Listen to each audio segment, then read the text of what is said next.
First news বাংলার সংবাদে স্বাগত জানাচ্ছি, সাথে আছি আমি ইশরাত জাহান। মার্কিন যুক্তরাষ্ট্রের নর্থ ক্যারোলিনা রাজ্যের শার্লেট শহর, যা কুইন সিটি নামেও পরিচিত, গত 21 জানুয়ারি মঙ্গলবার এক বিরল তুষারপাতের মুখোমুখি হয়েছে এ শহর। বলা হচ্ছে এই প্রজন্মের সবচেয়ে শক্তিশালী শীতকালীন এই ঝড় গালফ কোস্টে ধ্বংসযজ্ঞ চালাচ্ছে।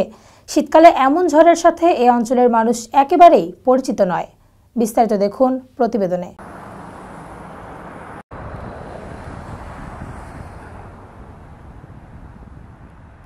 আবহাওয়া বিশেষজ্ঞরা সতর্ক করেছেন যে বুধবার ও বৃহস্পতিবার সকাল পর্যন্ত শীতল বাতাসের তীব্রতা অব্যাহত থাকবে এবং পাহাড়ি অঞ্চলে তাপমাত্রা 0 ডিগ্রির নিচে 20 থেকে 15 ডিগ্রি পর্যন্ত নেমে যেতে পারে। এই সময়ে অন্যান্য অঞ্চলগুলোতে তাপমাত্রা 1 সংখ্যার মধ্যে থাকবে।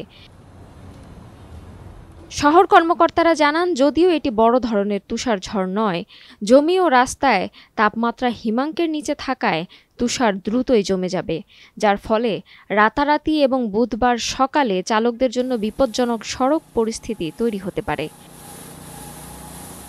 সম্প্রতি শার্লেট শহরে বড় ধরনের তুষারপাত দেখা যায়নি তেমন, এবং 2024 সালের 3 ডিসেম্বর ছিল শহরের সর্বশেষ তুষারপাত, যা 2022 সালের পরে প্রথম তুষারপাত ছিল। Desk report, first news Bangla.